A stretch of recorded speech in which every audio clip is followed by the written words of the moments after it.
Hello, I'm Grant, and welcome to Second Plate, a cooking show that focuses on reusing ingredients and stuff you already have around the house. Today we're going to be making a tuna melt on some Italian bread and just sharing some different tips about why I really like this recipe and how it's a great sandwich to really expand your repertoire, and it can be a great thing where if you don't feel like you want to go out shopping, to always have just kind of in a cabinet somewhere. So let's get cooking. So to start with, I have some just simple Italian bread. You can use whatever bread you like. I do enjoy like sourdough or marble, but I like to mention this because you can get this whole loaf for about like $1 or even like 60 cents most days just at a Hy-Vee or a baker's. So it's really convenient just to kind of like get while also having something that's a little more prestigious than say a normal loaf, because actually a lot of my sandwich bread that I use for like my day-to-day is honestly a little skimpy. But we're going to be doing a open-faced sandwich, so I kind of like to have some thick bread because I've mentioned this before on the show. I believe things like sandwiches should be convenient to eat. So if you went to get some really thick bread, you can't really put too much on it, which with an open-faced sandwich is not a problem, so I go for a little bit thicker. So I just have these two slices right here. I'm going to add it to the skillet where we just kind of were cooking up some butter on a previous show. And I'm just going to let those kind of simmer. You can also just toast them. I do recommend toasting it because you want that kind of like hardness to it to help hold the rest of this together. I'm going to talk about a little bit about the rest of my ingredients. This is just celery. So this is something I found really kind of convenient to get for stuff like this because it's really something you can kind of throw into a lot of different recipes because like in terms of say calories, it's not going to add that much, but it's a great thing to kind of fill it out. As well as if you get really fresh celery, there's a good amount of like moisture to it, which can actually be kind of nice because it just tastes very fresh. So I'm just going to cut this down to some more usable little chunks. And one thing I also like to mention about celery, as well as some stuff like asparagus, is the way I personally store it is not in my fridge. I actually have a vase, like a bouquet of flowers, and I store it in there because as long as you can basically give it moisture, it will stay fresh. Plus, it's just kind of a neat little set piece. And it's not like I have celery on my table constantly, but it does give just like a neat little fact, and it makes it convenient. And if you're someone who, like me, I am very wanting for more space in, like, say, my cabinets and my fridge, it's nice to be able to put that on a place I wouldn't normally use and still have it be pretty well preserved. So I'm just going to go through and chop this up.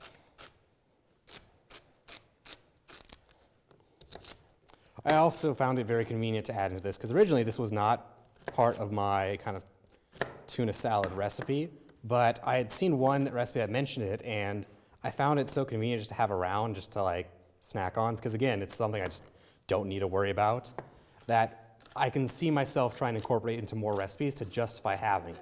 And that's really what this recipe did, and what a lot of my recipes kind of strive to do is to use ingredients commonly enough and importantly enough in recipes that I can warrant having them on hand. Because I can only speak for myself, but there's a lot of times like, man, I would love to just put tomatoes in everything, or I would love to put, say, some kind of like exotic fruit. Like, I'm really looking for another excuse after the salsa episode to buy mangoes, but I also can't seem to find any time where I would just eat a mango in my life. But sometimes you see them on sale and they're not too bad, and it's like, man, if I could just find enough recipes that use it, I could warrant actually going out of my way and buying one. So I'm just going to dice this up. You want it to be decently small. This would be a good option for a food processor, but I like dicing my stuff, plus I can let my toast work as I go. But you want it to be decently small because we want our tuna salad to kind of mix together, and it'll make it kind of stay together easier on our sandwich. And you can have a lot of stuff in tuna salad. As far as I know, the only real hard restrictions are tuna and some kind of mayo, or some kind of like condiment essentially to hold that all together. So when I found celery, I thought, like, oh, this is actually kind of a cool addition I had not thought of. I'm going to add this to our bowl.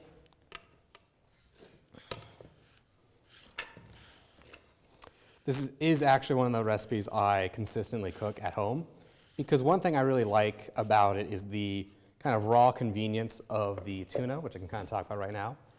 Tuna is something you can't have every day. It's got too much, I believe, I want to say it's either magnesium or mercury, one of those, due to it being the kind of fish it is. So in most cases, you usually get tuna in like this size can, which is basically like enough for like one meal. So I really like that I can just have this basically perpetually there in my pantry, and I can pull it out anytime I need something. But because it's tuna salad, it's got a little bit more like weight to it. It's a little more interesting than just, oh yeah, I could just have a simple ham sandwich. But I just have my tuna. I should mention this is chunk light in water.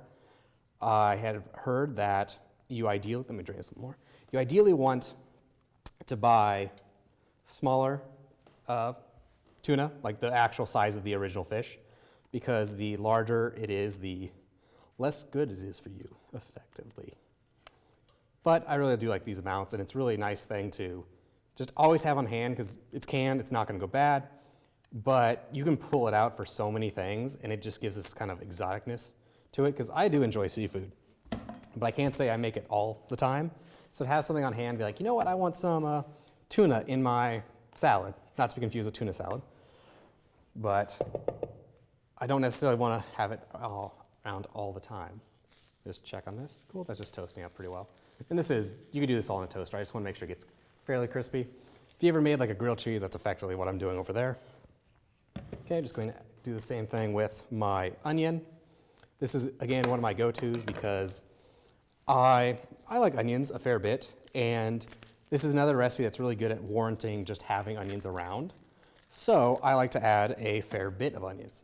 Also, because I always have stuff on hand, one of the reasons I use the onions is because I want to, I say get rid of them, but like I do enjoy it in there. But the reason I make this sandwich open face was because I don't have to worry about, like, say, set amounts of onions. I can just add more and more on top of the sandwich. Since it's open face, I don't have to worry about it getting all pushed out when you push down on the loaves of bread or slices of bread. And swap on my knife here. So I just kind of call that out because I think it's something that a lot of people will forget that it's an option. But open sandwiches are pretty convenient for certain things.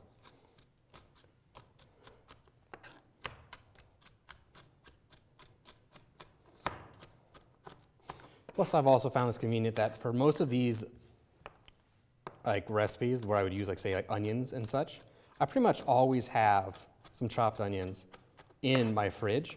So it's very convenient to say on like a lunch break or say at like 6 in the morning before I go to work to actually like toss this all together and make some tuna salad, as well as tuna salad itself, because unless you're making your own homemade mayo, it doesn't really spoil too fast because it's all pretty basic ingredients. So you could easily make just like a tub of this. So say if you wanted to get like a whole 8-pound container of tuna or something and just go nuts, you totally could.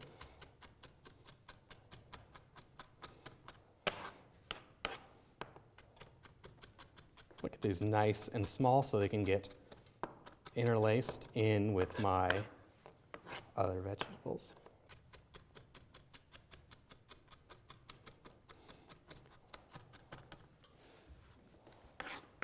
Cool.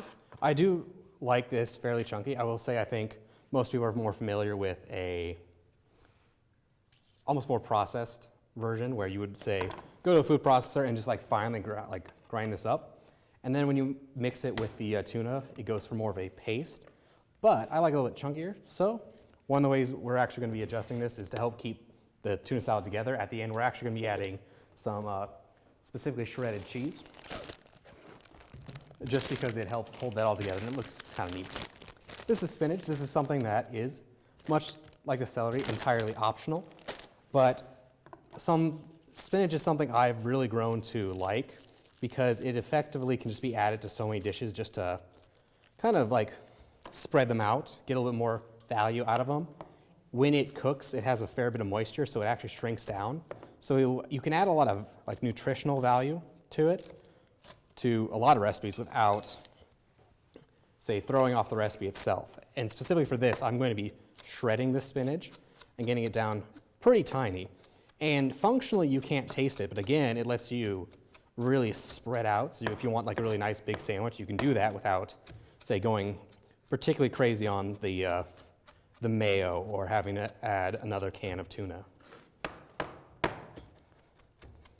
I've actually really grown to like spinach just in general, so much so I'm just curious to add it to many more dishes. Like I do have like theories on like, are there just objectively good ingredients that if it's not affecting the taste, should I just try to hide these vegetables in it?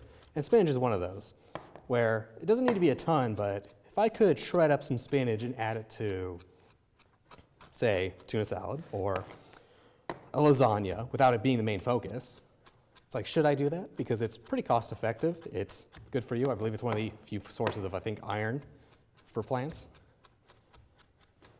So I just wanted to call that out specifically because I know a lot of people don't necessarily like spinach. Although I believe, and this is only half confirmed, but a lot of the vegetables that I think people don't like, if I recall, all come from like the same family, where they're all essentially stem from ancient broccoli. So like cabbage, spinach, broccoli. And they all have this trait where if they are overcooked, they get really smelly and just start to like break down a little bit too much and they get soggy.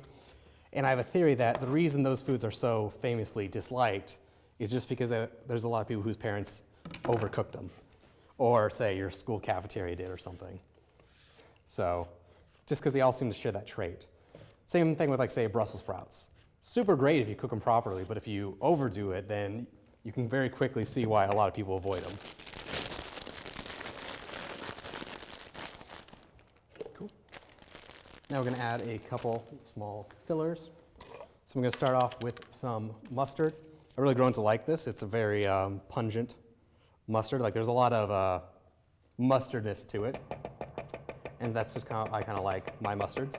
But it's optional, or you can add a little bit more of a mild one. I'm going to add some salt, pepper. I'm a huge fan of adding salt and pepper just on pretty much any sandwich. Maybe not like a peanut butter and jelly, but also I don't like peanut butter and jellies. I find that to be a very uninteresting sandwich, and that's apparently a very hot take.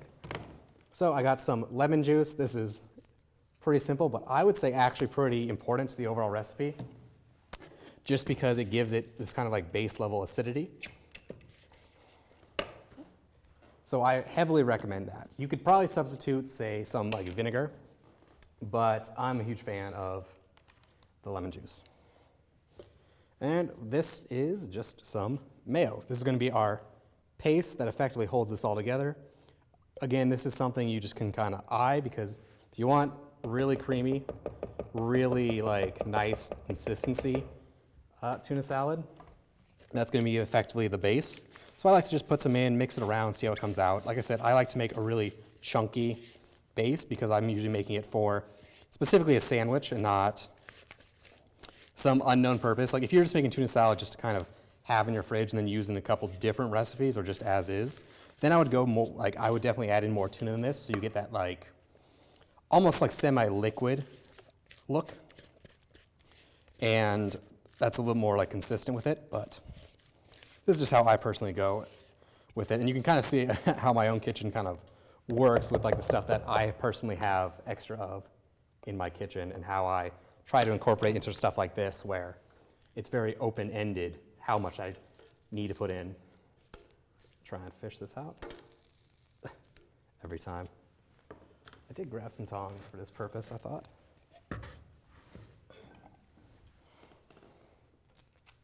Cool. Looking good. That'll be good. We'll just like do that side and we'll actually start putting our sandwich together. So overall, looking pretty good.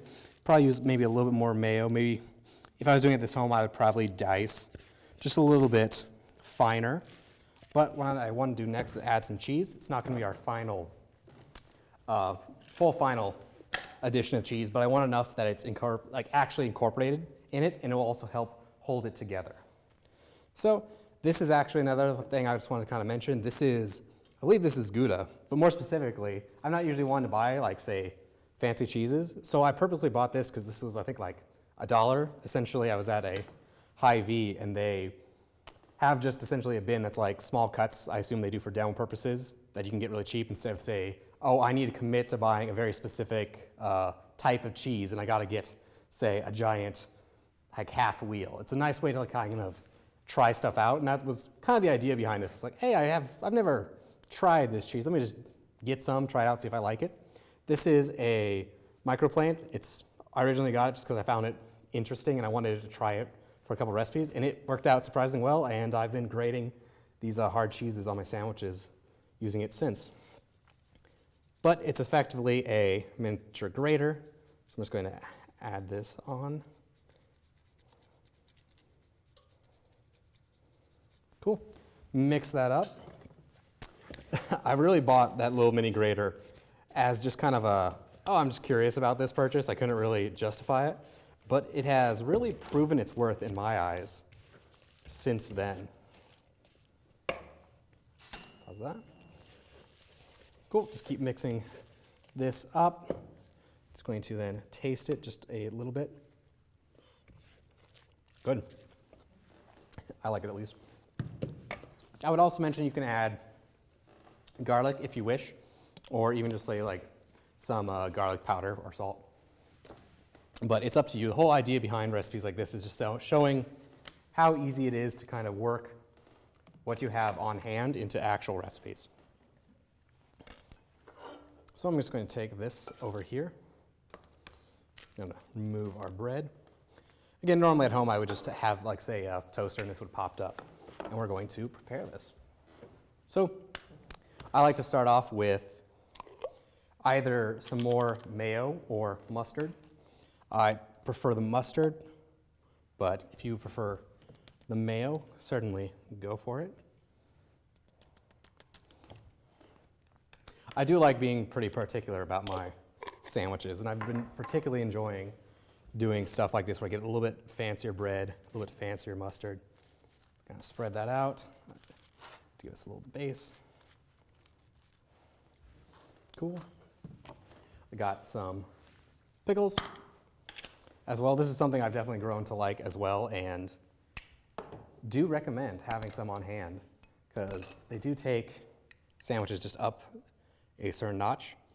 However, pickles are also something I'm particularly, I guess you could say, picky about, because I've talked about this, I'm sure, before. I have this,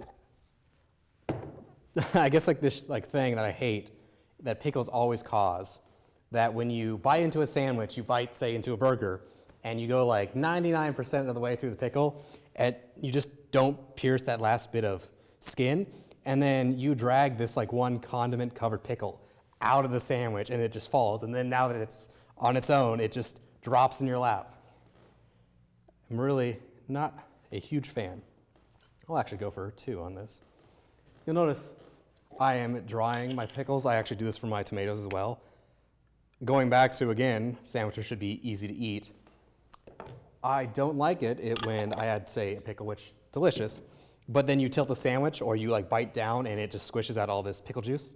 It's perfectly tasty. It's just impractical. So I like to just kind of pad them out or kind of like let them sit out for a minute while I form the rest of the sandwich. And it functionally makes it so much more enjoyable to eat. Cool. Now, normally at this part, what I like to do is I make this open face, but I like to effectively treat them as if they were just one large sandwich. So I will take some of my tuna salad, and I like to just spread it across. And what that does is you can still pull it apart, but it makes cooking it a lot simpler. And what I do at home is I personally have like this small cast iron, and I can just grill my toast in there, and it all stays together, and then I can finish it actually in the oven to melt the cheese, and it all comes out as one nice piece, and then I effectively eat my sandwich with a fork. Plus, I'm just a huge fan of any kind of like skillet-based dish where it's just like, yeah, this is a sandwich, but for the most part, it's the whole package. So if something kind of falls on the side and gets like cooked up, that's still kind of part of the flavor in my eyes. Cool. I'm gonna be a little bit careful though transferring this. I'm just going to heat this up and add my cheese back on. Probably have to break this here due to my spatula. But one thing, and I think I've recommended this before, is I got a set of just what are effectively giant metal spatulas as well as a bench scraper, which I heavily recommend a bench scraper. But it was another thing that felt like super impractical at the time. But it's surprising how having just like one really long spatula is actually very convenient. Like, I found so many uses for it for just moving different foods. But yeah. So I'm gonna get over here, and you can see the tuna salad's a little loose. So functionally, other than flavor, the point of this cheese is not just to taste good, but to kind of cement that top layer to help you move the sandwich around and actually functionally eat it. So I'm just heating it up from the bottom, covering up the cheese, and then I would normally cover this to give the cheese a chance to kind of melt over. Or if you want to stick it in the oven with like a broiler, that's pretty good too. Cool, I'm just gonna finish this with like a little bit of pepper. And we're gonna wait for that to kind of go over. So after a couple minutes of it just kind of simmering to help the cheese melt, I do like to put just a little bit of water in when I cover it, and then the steam can kind of make the cheese melt down a little more consistently. We're gonna go ahead and remove our sandwiches.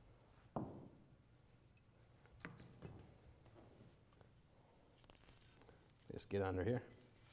Always the hard part of moving it at the end where I don't want to mess up my final result. But that's the downside of going for like a fancier melt over just a regular, say, ham sandwich.